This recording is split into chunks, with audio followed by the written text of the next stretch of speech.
अगर मैं आपसे कहूँ कि आप बाइबिल को पढ़ें पर उसके वचनों को याद ना रखें, तब तो बाइबिल पढ़ने का कोई मतलब नहीं रह जाता। लेकिन ये एक बड़ी प्रॉब्लम है कि लोग बाइबिल के वचनों को पढ़ते तो हैं, पर उसे कुछ टाइम के बाद उन्होंने जो भी चीज़ पढ़ा है बाइबिल में, उसे वे भूल जाते हैं।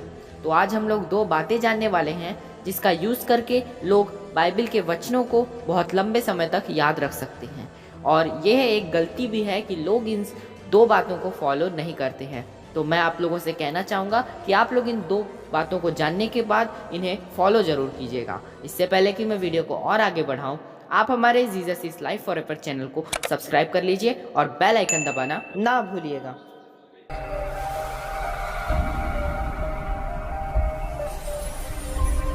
आप लोगों ने कहीं ना कहीं तो देखा होगा कि कोई व्यक्ति किसी और के लिए प्रार्थना कर रहा होता है।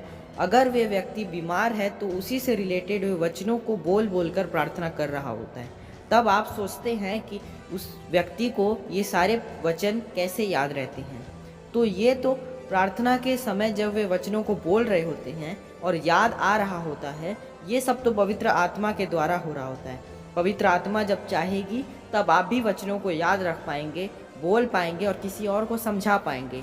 पर यह काम हम खुद से भी कर सकते हैं। इस काम में लोग पहली गलती यह करते हैं कि वो बाइबिल के वचनों को रिकॉल करने की कोशिश नहीं करते हैं। उन्होंने बाइबिल के वचनों को उठाया और उसे पढ़े, और पढ़ने के बाद अगले दिन जब वो दोबारा बाइबिल को पढ़ते हैं तब उस वचन को वे दोबारा नहीं पढ़ते हैं। ये पहली गलती है और ये बड़ी गलती है कि लोग सोचते हैं कि बाइबिल के वचनों को पढ़ते जाना है और पढ़ते जाना है। जी नहीं दोस्तों, हमें यह करना है कि बाइबिल के वचनों को हमें बार बार पढ़ना है, बार बार याद करने की कोशिश करनी है। तो हमें बाइबिल पढ़ते वक्त यह पहला काम यह करना है कि हमें बाइबिल को पढ़ते वक्त उसे रिकॉल करने की कोशिश करते रहनी है।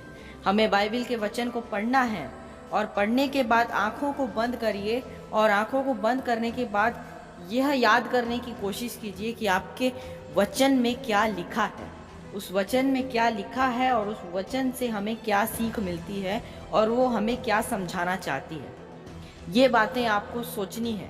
और अगर आपको इससे आपको यह पता चल जाएगा कि आपको कौन सा वचन कितना याद है, और अगर आपको याद ना हो तो आप दोबारा से उसे पढ़िए। यह काम आपको क्यों करना है? क्योंकि अगर आप बाइबिल के वचनों को पढ़ेंगे और अगर याद करने की कोशिश नहीं करेंगे कि आपने क्या पढ़ा था, रिकॉल नहीं करेंगे, तो आप जो भी वचन पढ़े हैं उसे याद कैसे रख पाएंगे? इसके लिए ये काम करना बहुत ज़रूरी है। ये काम छोटा भले लग सकता है, पर यह काम आपको वचन याद रखने में बहुत मदद करेगा।